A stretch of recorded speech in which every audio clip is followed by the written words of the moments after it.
Most of you must be hungry, but let's be hungry for knowledge sharing. We have the panel discussion for Zero Trust Strategies for the Connected Universe. And the first person on the panel would be Rishi Mehta. Rishi Mehta is President CEO of WAISL Limited. He has deep hands-on experience in various domains and technology verticals. He has worked in global roles across USA, Europe, Southeast Asia, in big multinationals as well as startups. He has multiple patents in his name. He is a speaker in major industry forums. Rishi is from IIT Roorkee, has done his master's in computer engineering and MBA from University of California.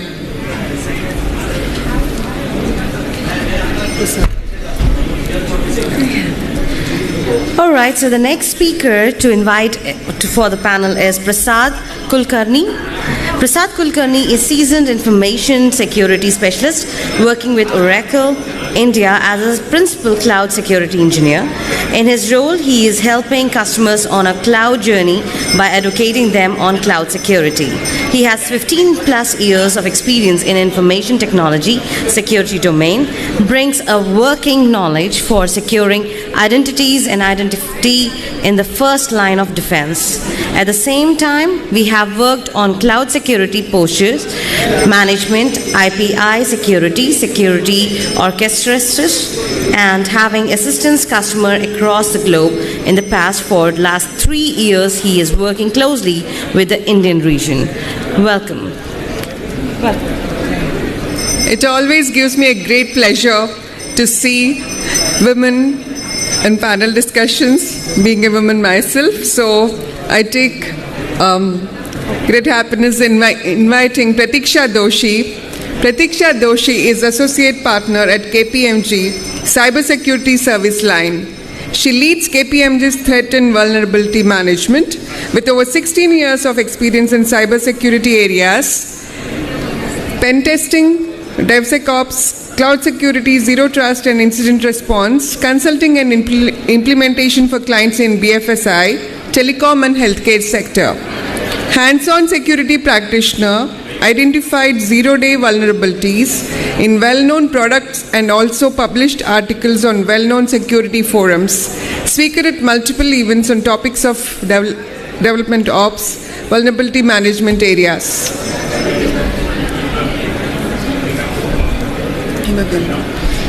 So next in line, we would like to invite Himabindu Vejla. Himabindu Vejla is a security evangelist, global speaker, author working as a senior engineering manager leading Encash with 2 decades of expertise in the IT industry. She was recognized as Lady Legend in 2018 International Microsoft MVP Reward Awardee for her volunteer exceptional community contribution in the technology for multiple times in a row. She won hackathon organized by NASCOM High C in 2018. She is global speaker at technical events at global level. She has been a core member of Data Security Council of India, DSCI, and Cyber PSY, author PC Quest, Simple Talk. She holds the Guinness World of Record, Genius World of Record for Windows and AppFest Hackathon. Welcome to the panel. And our last speaker in the panel is Anupama Atluri, Director, Amzo Technologies. Anupama has overall 19 plus years of experience in cybersecurity, predominantly working in vulnerability assessment and penetration testing of infrastructure, web, mobile, OT security, configuration review, etc. Been with KPMG for 12 years, 1 year with HCL and close to 5 years with HP. Worked in sectors like BFSI and ENR. Welcome to the esteemed panel. So I would like Rishi Mehta to take over as a moderator for this panel. Please.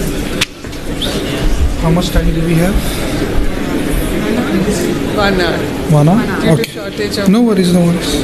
Thank you so much. Thank you. Your paperwork. So good afternoon all. I am Rishi Mehta. I'll be moderating the panel today. I am CEO and President of Visal Limited. Visal is responsible for digitalization and digital transformation of airports. So very happy to be here. And I've been deeply entrenched in technology in different areas, telecom, enterprise, airports, aviation for a number of years with experience across the globe from US, Europe, and now finally I've been living in India for the last 2 years. So it's great to be here, and I've been coming to Vizag every few months. Very good ecosystem that's been bubbling up. Very happy, and thank you to the organizers for inviting me. So we'll get started. We have our eminent panelists. They have been introduced already. Today's topic is zero trust, which is one of the integral topic in the cybersecurity.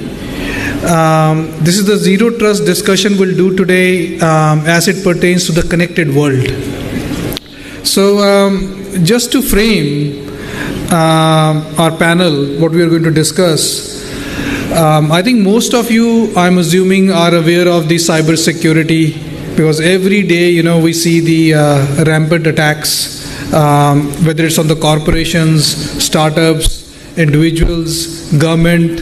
Nobody is spared at all. And these attacks are getting very advanced nowadays. So it's not about just phishing your bank account details, but nowadays you see the ransomware attacks.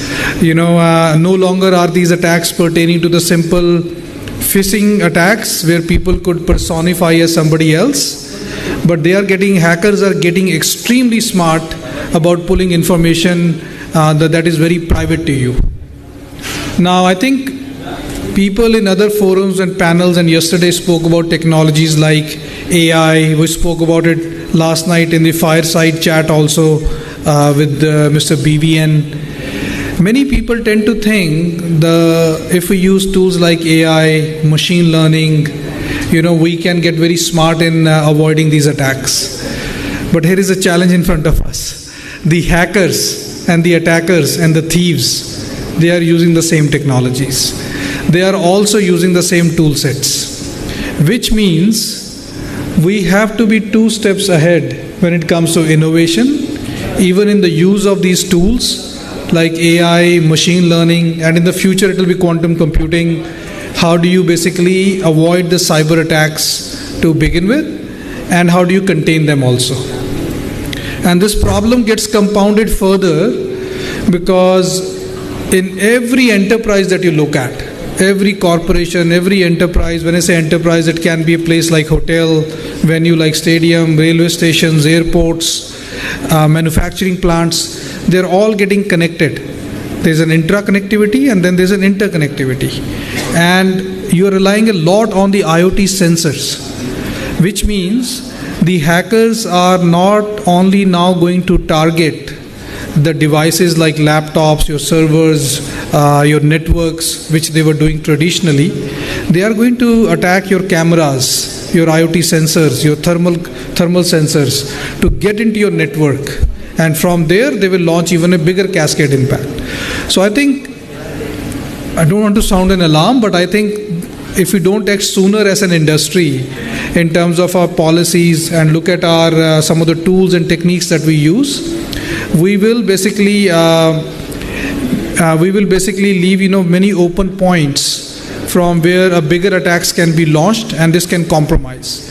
And imagine if an attack were to happen on a startup. Startup's only crown jewel is intellectual property. If that gets stolen, then the entire startup genesis disappears. So there are many reasons why we need to protect ourselves. We need to protect the society. We need to protect the growing startup against the cybersecurity threat. Many tools have come into place. Many policies have come into place in the last few years. And one of them is the zero trust, which means I don't trust anybody. I don't trust any device. I don't trust any being. I don't trust anything. I have to verify, authenticate, validate before I allow that particular device person to consume my resources. Now, this is an extreme, but unfortunately we are on this extreme to protect ourselves. I think this field of zero trust is also going to evolve over time. So I think, and that's the challenge that lies in front of industry also, that how do we evolve it, make it a little bit more light, and yet be able to accomplish some of the goals we have set forward in protecting ourselves against the cyber attacks.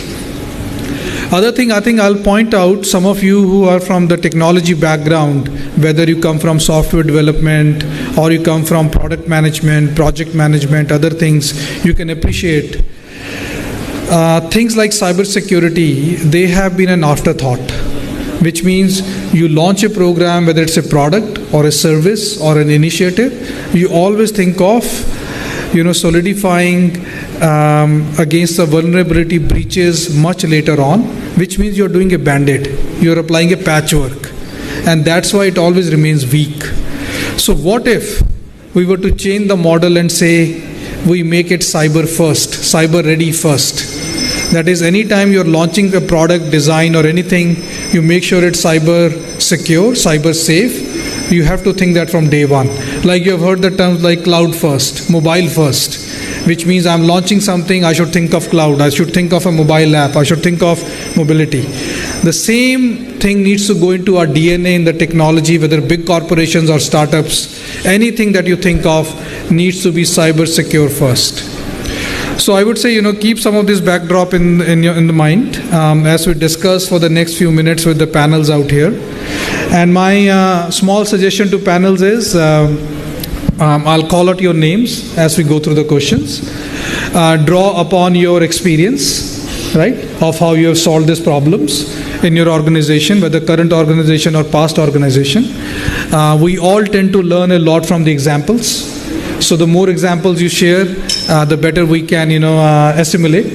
That will be my suggestion. So, with this, we get started. And I must say it's a very, very diverse panel, different backgrounds, all of you. And we have quite a few number of women on the panel also, well adequately represented. So, wonderful. So, let's get started. So, the first question, let's start with Pratiksha. Right? So we'll just warm up.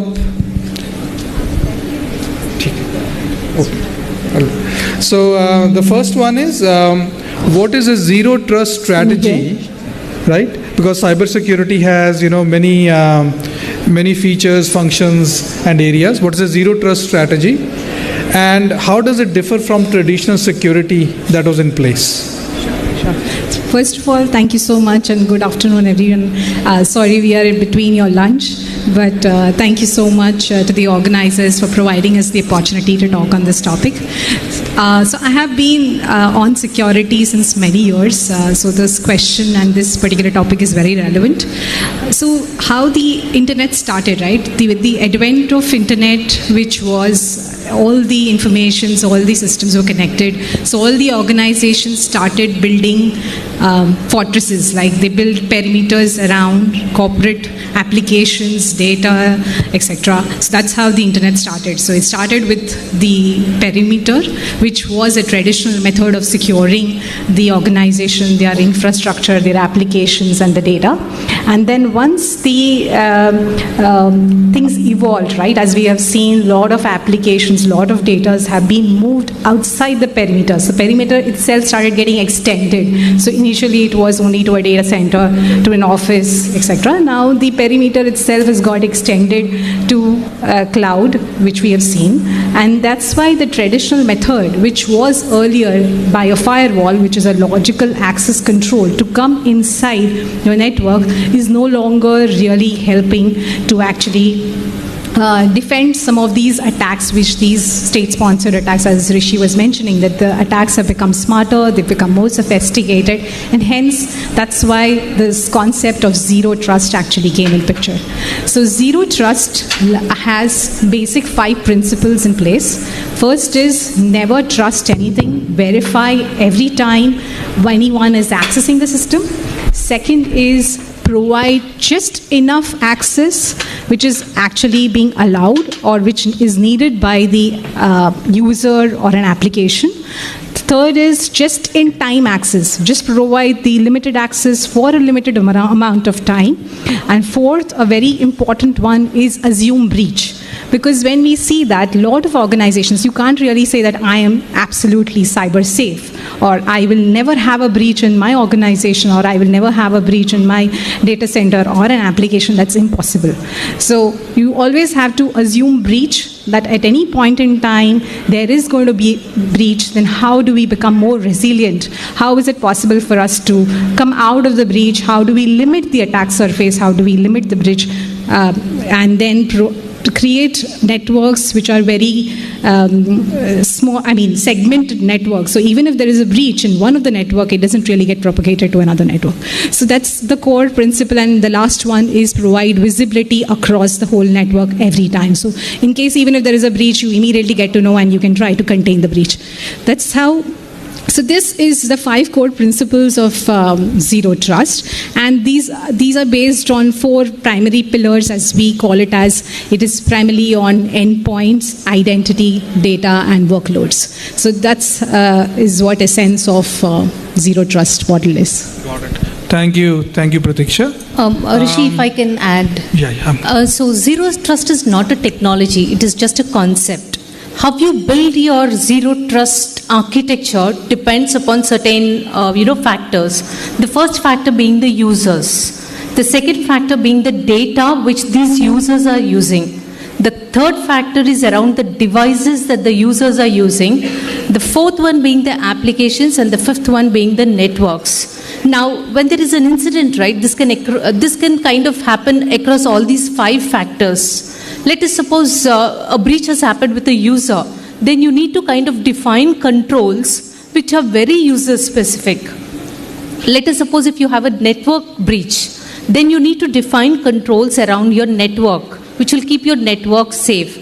So according to me, there is no Zero Trust architecture which is very specific to an organization or a company. It all depends upon, you need to identify your layers of weakness and kind of implement controls around that particular layer. If I could add. Please, Hima. Thanks, Pratiksha and Anupama, for your valuable insights. Adding to what they said, I'll make it more interactive. I'll start with an analogy. Say, for example, you go to a supermarket or a shopping mall, and most of the times we'll be asked to fill a form, right? We are from some particular XYZ club and you fill your details. We are going to draw a lucky draw. Can you fill these details? How many of you filled those forms? Oh, quite a number of people, more than 20%. So that's the concept of Zero Trust. Do you trust them to give your data, your valuable data, your PII data, privacy data, right? Your first name, last name, date of birth, and your telephone number. And the moment you give, right, then from the next day onwards, you get a lot of calls, right? So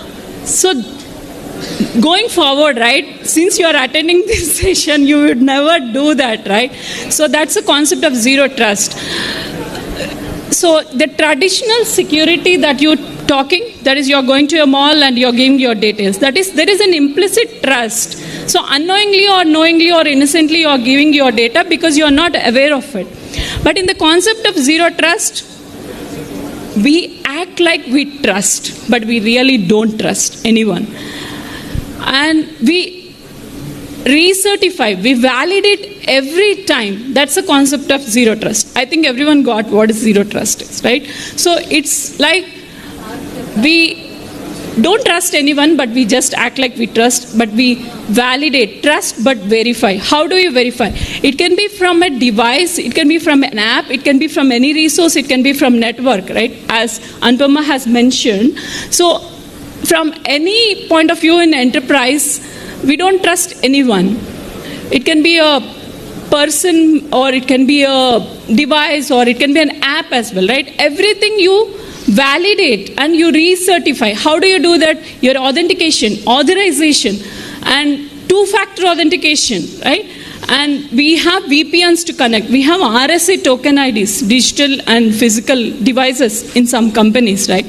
So every company has their own infrastructure and their own policies to go to that level. There are certain standards and levels that every company defined by their CISOs and their security teams.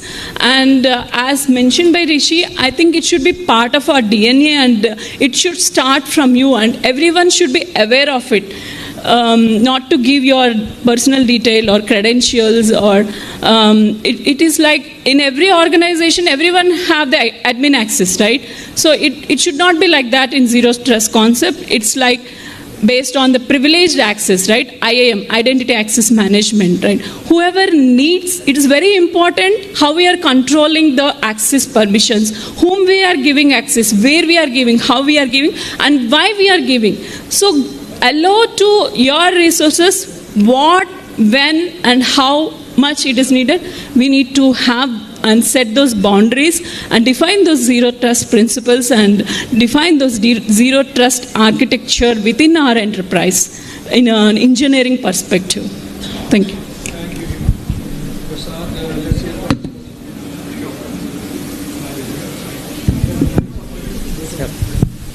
Hello. Yeah. Firstly, thank you so much for the opportunity. And also I would like to thank all the other panel members for providing valid inputs over here. So when we speak about zero trust, so as already Anupama mentioned, it's not a product, right? And it cannot be achieved overnight. So one, in my experience, I have been talking to so many customers, right? So zero trust is a journey. And you start with one specific layer. So what would be the layer? That depends on an organization. An organization would have witnessed attacks at their network layers. They may start the zero trust journey by securing their network layers, by bringing in certain tools. At the same time, when we speak, even today, right, I have been like, say, enabling customers pre-COVID environment as well, like remote access is going to be the future. An identity can be residing anywhere remotely across the globe and acting upon the data. So what are we looking at here? It's all about an identity. End of the day, that identity is interacting with the data residing, be it on-premise or at the lower layers of the cloud. So at the same time, let's understand this identity. What is this identity? Gone are the days when we used to say an identity is a user ID or a login ID. It's not the case today.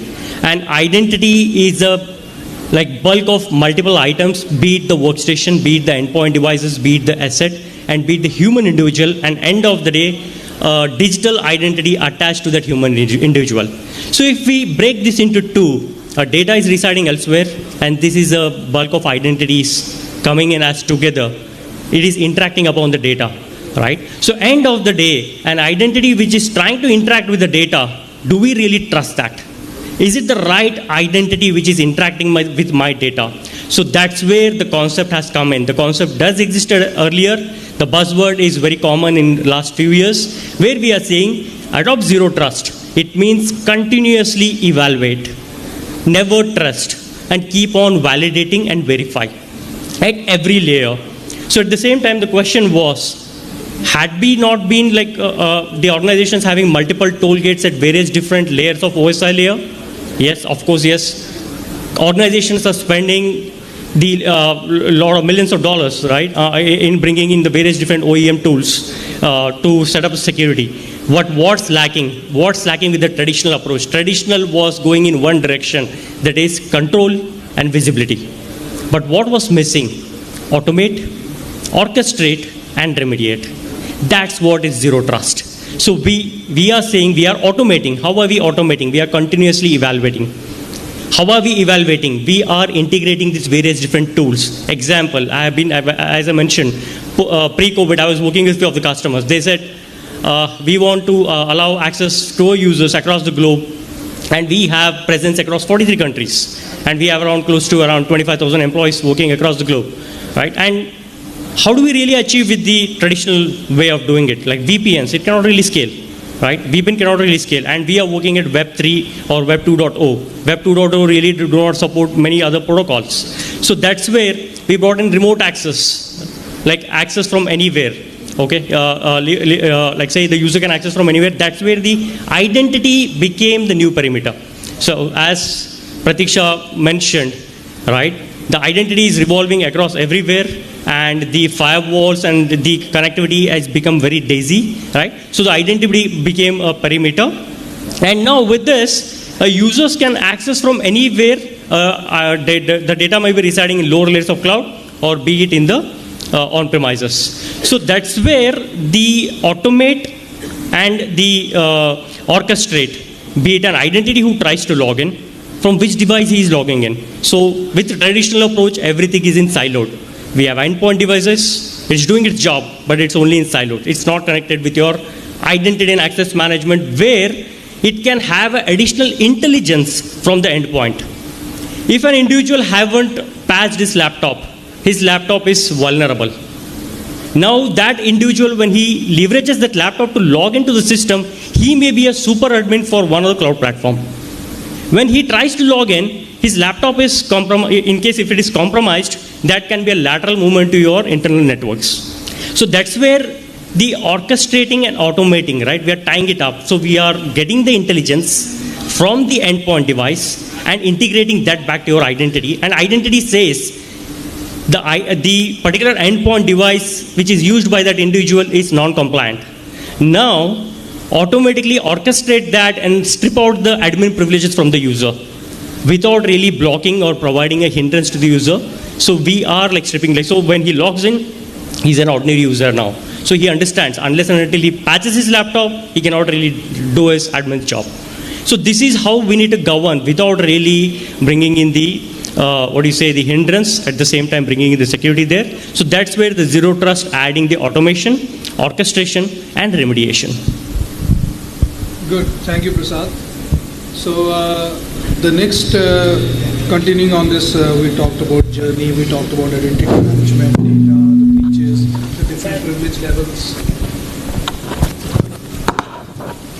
different privilege levels, and more. Now, and I think the cybersecurity is always a journey. As I said, it's going to be a cop and thief game. If you remember the old days of the virus also, which is still continuing also, there's a virus and antivirus, and this will go through a very similar journey, I feel, in the coming time. Because as I said, the hackers are equally smart.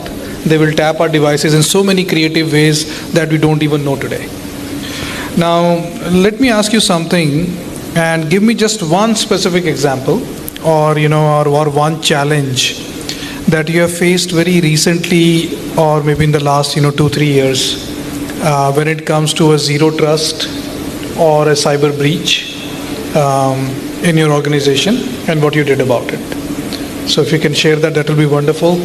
I'll go first. Yeah, Anupama, let's start with you first, and we can maybe come in this order. Sure. Thank you. Sure. Okay. While a lot of applications kind of adapted to new technologies, right, we still have applications that are legacy applications where zero trust framework cannot be implemented over those legacy applications. So what is the alternative? We can't bring in technology there. So what is the other alternative? So if not technology, it is the process, right, that need to define what are the controls to kind of, safeguard that particular application. So for any legacy applications, we need to define controls that will establish those zero trust principles from a policy perspective. I see that as a big challenge, Rishi. So is there, what are you doing to overcome? Is it still manual for the legacy application? Yes, it is still manual. It is more driven from a process perspective. I see. Got it. Rishi, as you said, right, so cybersecurity or zero trust, as mentioned by Prasad, it's a journey.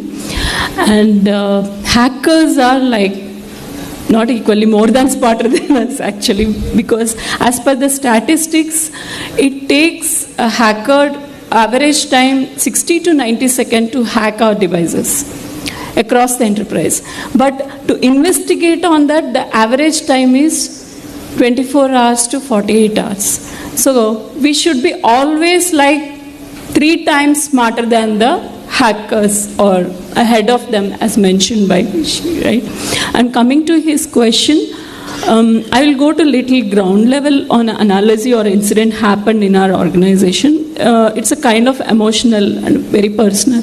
One of our team member, actually, he was using credit card for online transactions, and he's part of the risk team. Actually, day to day, he deals with risk and zero trust and all these things, and part of cybersecurity.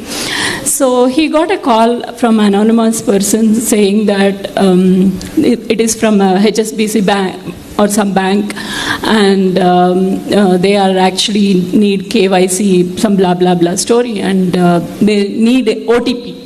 And bank will never ask for an OTP, right? So going back to our first interaction with the supermarket analogy, right? Again, we know we should trust our intuition and validate, right, whether that call is really from bank or not. And he was a bit skeptical, but he gave the OTP. So immediately the amount got deducted and he got the message. But Amazon is equally smart. They found that it is suspicious transaction, and again they got a call from Amazon saying, are you really doing any transaction? It's a high value transaction. So then he blocked his card. So luckily in this case, he was able to recover his money. But again, right, so these kind of incidents, we can actually talk on and off, and even in this room, right, many of us at one point of time would have got into trap or tried to get cheated or get into trap by the hackers, right? So I think it's all related to not only at the enterprises, at the very personal level, that we should have that awareness from the start. It starts from home. It starts from you. It starts from even for your kids, right? Start educating them on the digital security, because olden days putting the money in bank is very safe. Now it is the highest form of insecure, right? So it is very easy to hack. So never ever give your OTP credentials. Try to change your passwords, because most of the breaches happen, 60 to 70% of the breaches happened the past year due to the exposed credentials. So ensure that you don't leak your credentials. It is mostly by the black sheep, somebody in your own group, within your own organization. Ensure that you don't give access to the people which is not more than necessary, right?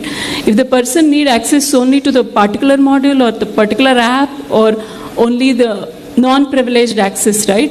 Don't give to everyone. Only make the privileged access to the certain set of people, and re-authenticate and ensure the password change policy for every 60 days or 90 days. So these are some best practices that we need to incorporate across. Thank you. Pratiksha. Yeah. So I'll just narrate one incident which we were trying to respond. So it was a large manufacturing. So we are a professional services organization. So we keep on getting a lot of incidents where we help clients to combat with the incidents, restore their operations and things like that. So it was a large pharmaceutical organization. One night they had this problem where a lot of systems of their infrastructure had got encrypted, which is a typical ransomware attack. So they called upon us. They tried to identify what has gone wrong. And obviously it took us some time. It took us at least 1.5 to 2 days, 24 hours we were over there to figure out what had gone wrong. And we identified there was a remote desktop service. That means one of the servers which were being used by a third party for regulatory reporting. It was a regulatory reporting application which was exposed on the internet. A third party was accessing that regulatory reporting application for supporting that organization. So as soon as we identified that there was a remote service which was exposed on the internet, we figured out that this was an entry point for an attacker. Now obviously once the attacker came inside the application, it was only at the application layer, but there was also a vulnerability which did exist in the Windows environment, and the attacker exploited that Windows vulnerability and gained further further access, and they elevated the privileges to the local admin privileges. So till that time it was still okay because they got access only to that particular system. But as soon as they tried figuring out what else is there within the network, and then they exploited further and they got access to the domain admin privilege. So domain admin in Windows environment is the super admin, and once you get access to the domain admin, you can do anything with the network. You can get anything from the network. You can exfiltrate information. You can disrupt the services. You can shut the systems down. You can go to any extent. So that's what I'm trying to explain here. Now, obviously, that organization was not equipped to go with zero trust, right? So as we are saying that it should be identity, it should be network, should be segregated, it should be segmented, it should have visibility, etc., etc. It's impossible for an organization to start at that note, right? You can't do everything in one go. So typically organizations like who are facing such issues are not even facing such issues. They follow the crawl, walk and run model, right? First you need to take baby steps, then you need to establish and mature your organization in such a way that you can go to the next level and the third level. So what they did was the first step of remediation was to adopt multi-factor authentication. The administrator privilege, which was given away, right? The attacker got the administrative privilege, did not have multi-factor. If they would have multi-factor, they would have not really gone inside the network, right? They just would have got the access to one particular system. So the first thing which was adopted was multi-factor authentication. Second was on the network side, as the network was a flat network. Flat network in the sense you can move from LAN, you can move to another segment, which is a cloud segment, you can move to the data center segment, you can move to the server segment, etc. So that was the kind of segregation which was done. So I understand that zero trust, we are talking about multiple newer technologies, but it's quite hard for organizations to implement. But at least you can take these baby steps. You can start with creating a roadmap of what is the immediate action which needs to be taken, and then move ahead in your 6 to 12 month journey. No, good, excellent. And I think I should make a slight point here, and this is the mistake a lot of organizations. When they put the cybersecurity framework for their companies, inclusive of zero trust, they take care of the employees, the devices that they control. And a lot of time, they forget about the entire value chain. They're dealing with suppliers, they're dealing with end partners, and some of them have to interact with your systems, right? Whether for dropship assignments or for, interacting with your SAP system, you connect your ERP through the APIs, through many other means. You slack in any one of this in terms of your policy, it can end up becoming a breach sooner or later. So you'll be shocked that people, that's why, even those who are very familiar with the APIs, the power of APIs, right, which every software component now exposes, how many breaches also happen through that when you're not authenticating it, when you're not maintaining the version control on it, and you allow the other constituents in your supply chain to interact with your system in a slightly loose manner, and you can and it opens up the floodgates. So I think it's a very key lesson for the orgs as they look into tying very strongly with the ecosystem to tighten the belt on this. Excellent. Next, let's from Prasad also, if he has an example. Yeah. So the incident and how do we really tackled about it, right? So again, right, just reiterating on the fact, zero trust is a journey. At the same time, it not just applies to the technology, it also applies to the process. So as Pratiksha mentioned, right, one of the incident, what happened with one of the customer. So same, right, couple of years back, I was working with one of the Saudi Arabian customer, and next morning we realized that the whole of the content, static content everything is encrypted. And the reverse proxy servers are coming all the way from Iran. So the traffic is completely kind of disrupted and everything is going via the other country, right? So in this scenario, what would be the next step, right? We already had the incident and it's a major incident. So what would be the next step? So that's where we talk about the backups. So recover, what should be your recover mechanism? So do you really trust your backups? Whatever backups you have taken so far, are they in the right state where in case if you think everything is kind of jeopardized, can you really restore it back? So that's where again zero trust applies to the process as well. So we have to make sure the DR drills are taken care time to time, and to make sure what is the RTO and RPO for any organization. How much data I can really lose, like in case my backups are done every night. So probably I may be losing out 12 hours of data, right, if I restore. So need to understand on that. So that's where zero trust is a concept applied to technology as well as the process required. Thank you. So now, we need to be a little mindful of the time also. So what we'll do is, for some next set of questions that I'm going to ask, I'm going to call out the speaker's name. We may not actually go through the same question with all the panel members to save time. So I'll give different questions to each one of you, right? So that we still get your insights and reflections out and still be able to finish in time. So we are making up for the time that. So let's do our level. So now, this next question is for Prasad. This mic is working half the time, I'll just stand up. So the next question is for Prasad. We live in a very connected world now where, as I was describing earlier, that there are IoT sensors around us.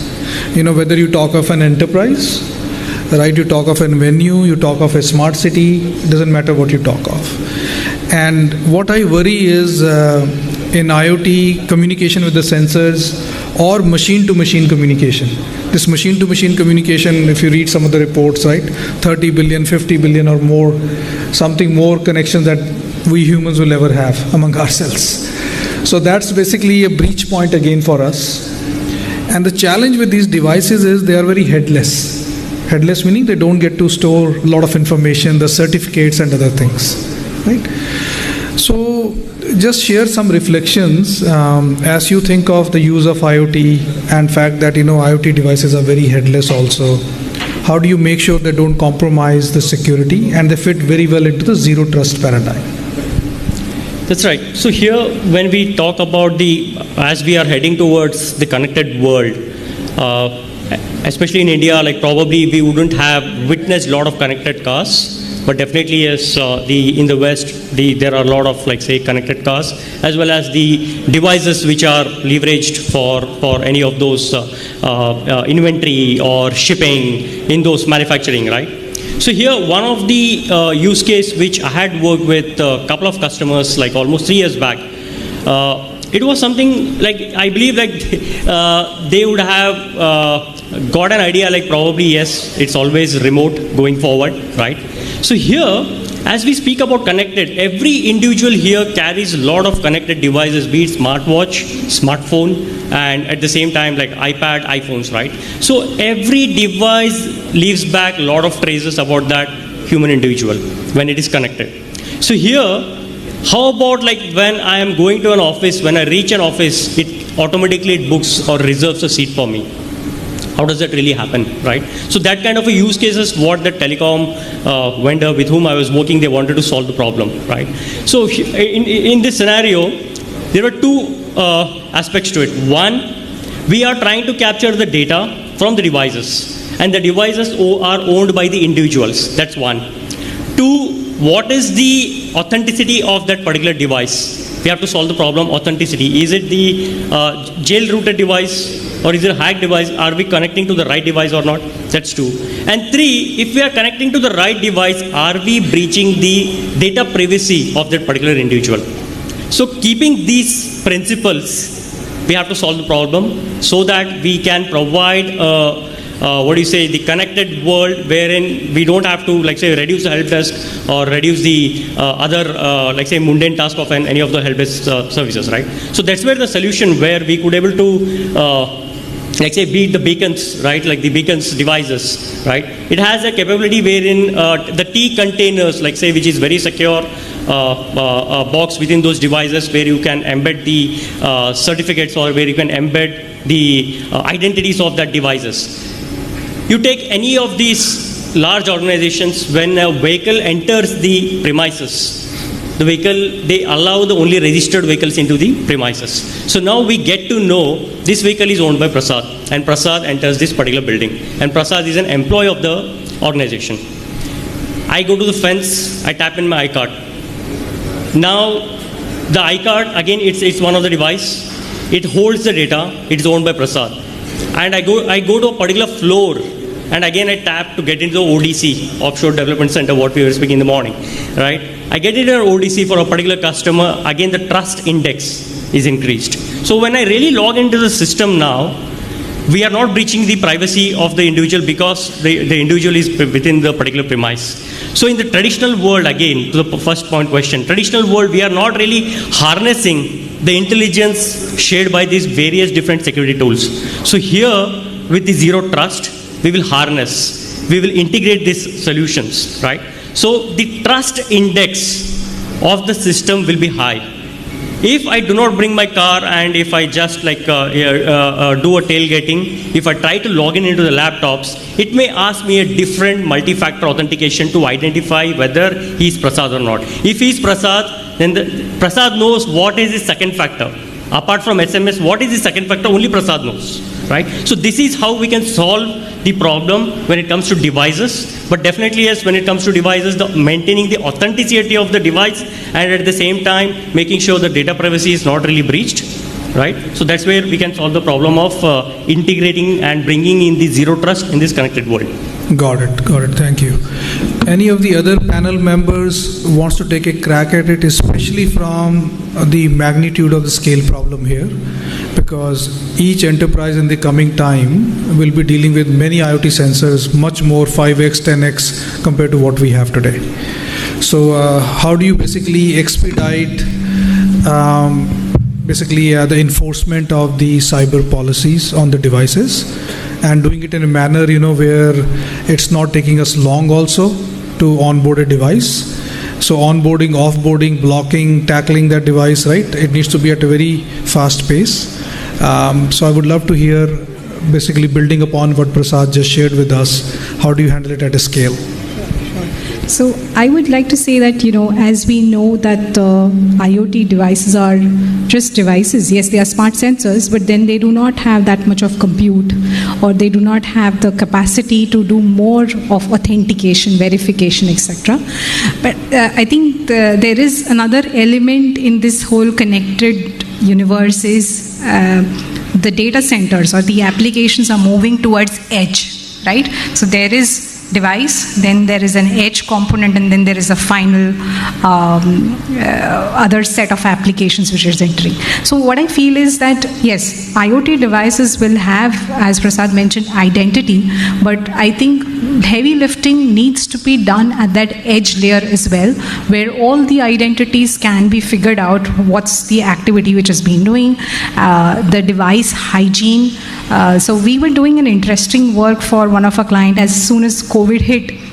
It is not really pertaining to IoT, but as soon as the COVID hit, this was a media organization, and they wanted a lot of their employees to go work from anywhere, right? So at that point in time, there was only one option, one problem statement which had come to us, is that how do we ensure that the devices or the endpoints or the laptops which are getting connected, are they healthy or not? So obviously, at that point in time, we did not have the state-of-the-art technologies to work upon, because we had to be agile in that sense.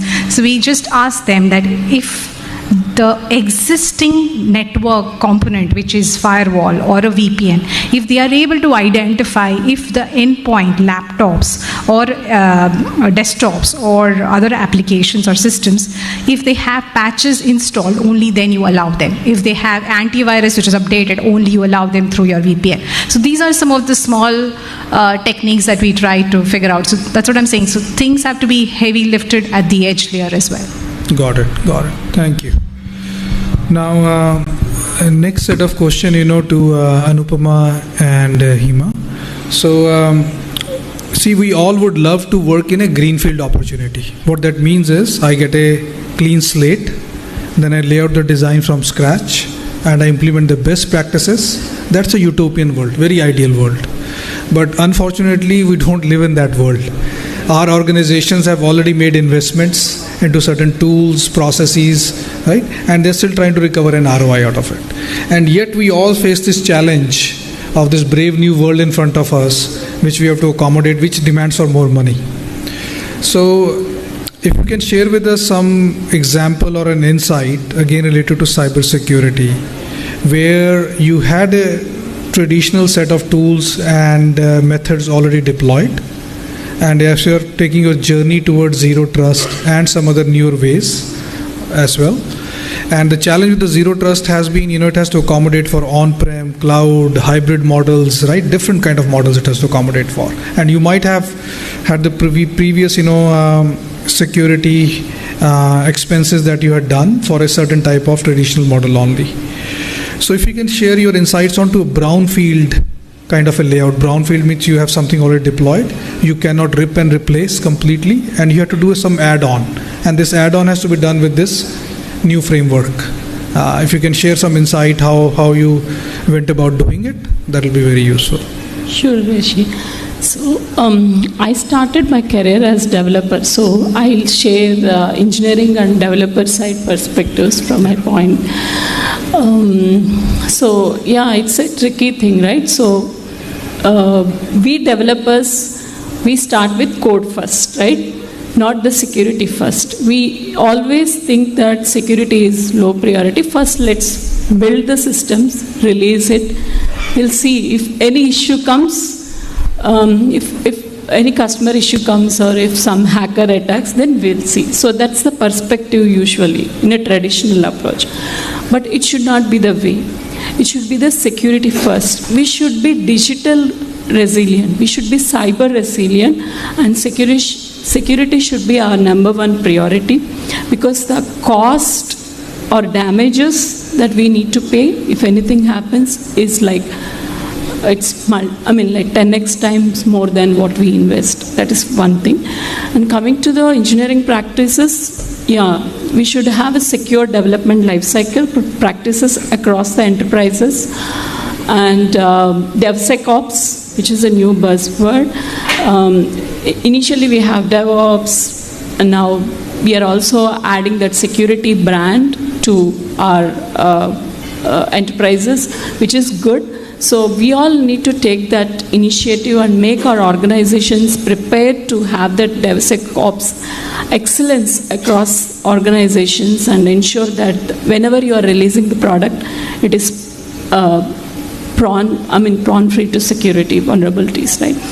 And also the scans, security scans, Fortify, Black Duck, Burp, or third-party scans, whatever the scans you do, to ensure that the hacker will not be able to hack, do a pen testing or stress testing, try to hack the system, think like a hacker. We should always 10 steps ahead of what the hacker thinks and how they does and do. And implement these practices, and most of us talk about multi-factor authentication.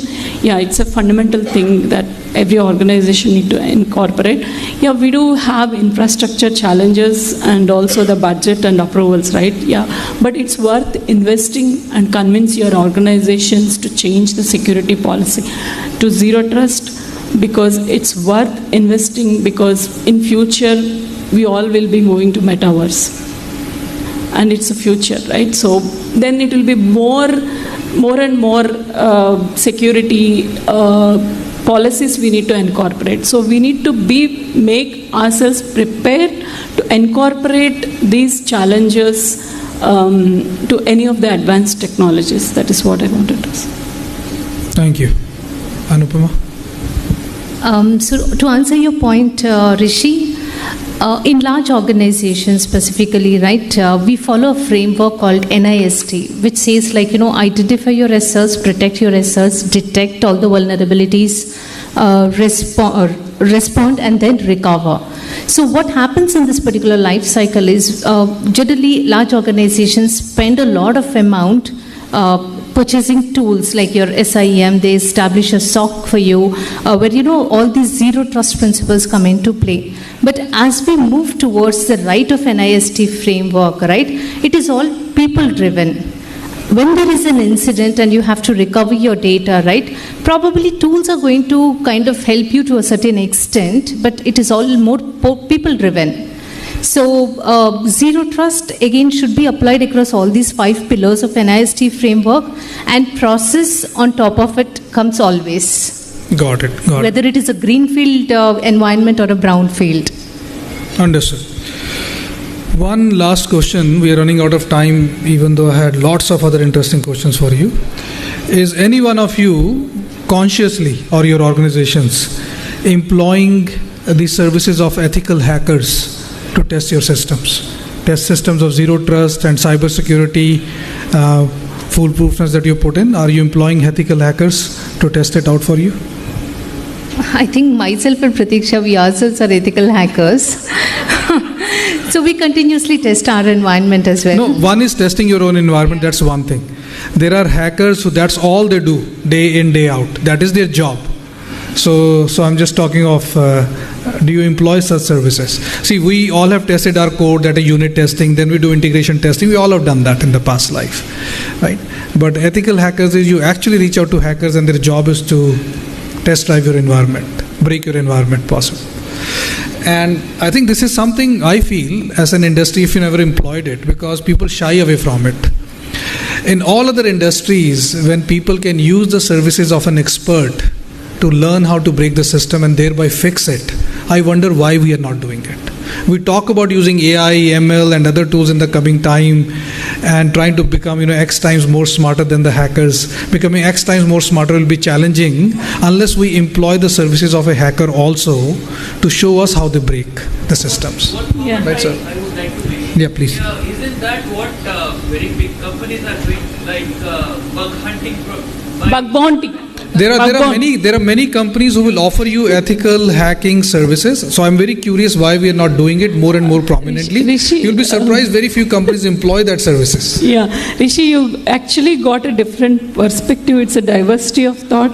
I really like your idea. I think why don't we hire Actually, it can spawn an ecosystem of startups here in Vizag also who can offer these ethical hacking services, right? Instead of like investing so much money on bug bounty and paying them like huge, I think it's worth investing in our own internal ethical hacker and create that role and employ them. And it's a because they will idea. come and teach us how they're using AI to break our code, which we think is fortified by AI, right? So So good. the hackers that you're talking about, Rishi, doesn't come with an NDA. So it's kind of, so we don't want to kind of utilize the services. Got it. But I'll just leave it a food for thought for all of you. Thanks so much for doing our work, and thank you so much for promoting. So we can definitely consider you for selling our services. There you go. See, the entire ecosystem has to go up. That's how I see it. It has to be win-win for all. Yeah. As long as NDA is there, it's approved by. That's why I'm using the term ethical, right? So, Absolutely, that's right. Like say, we are from Oracle, right? We have made one white paper completely public. So if we look at cloud platforms, right? Generation 1 cloud platforms, the hypervisors. It is the job of a hypervisor is to take care of a guest operating system as well as the underneath networking, right? So that was actually what you said, right? So it was done by engineers where they try to hack their own systems. They try to break their own cloud platform and hypervisors. They realize that the cloud code and the customer code can be broken and it can be interchanged. So that's where Oracle, we made that white paper public. It's available on the public domain now. We made it as an off-box virtualization. That was an output of what we are talking about and hacking our own systems. Break our own system first and make sure can they really withstand. So now the generation 2 cloud, what we have in Oracle, across SaaS, PaaS and infra, it's completely with off-box virtualization. Hypervisor's job is to just take care of operating system, not the network at all. So the network is taken care by the delegated underneath systems. So that's something which. But I want us to think about. That's where it's. Yeah, I want us to think about employing somebody else's services. I think that's how you grow industry also. I think we should educate our team members to think like hackers. More and more hackers comes from our team. Correct. Yeah. Again, it should come with NDA with approval from GIS. Yeah. Wonderful, great discussion with all of you.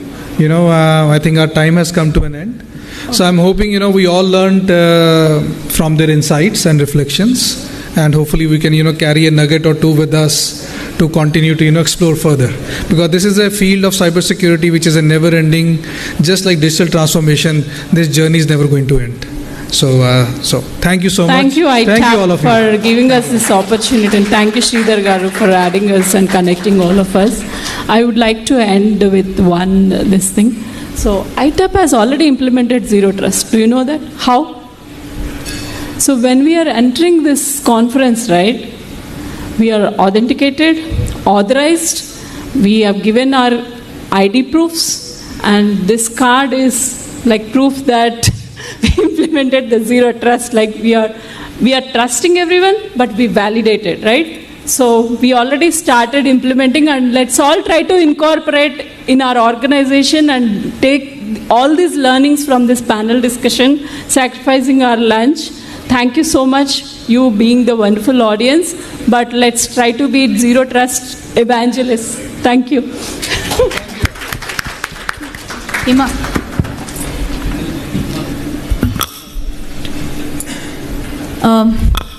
Thank you, speakers, for that wonderful insight and a very thought-provoking discussion. We have a lot of food for thought. Maybe as you said, we will soon have a startup in Vizag itself on this topic. So I now call upon Ravi Ishwarapu Garu, CEO AHUB, past President ITAP, to felicitate the speakers.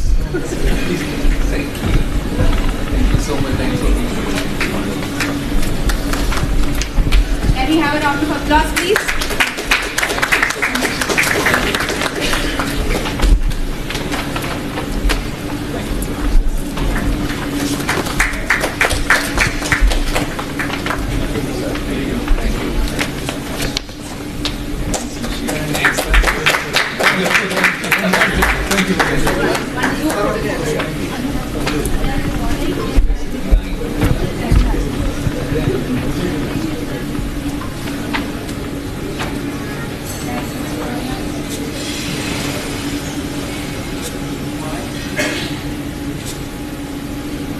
Oh, he's asking me.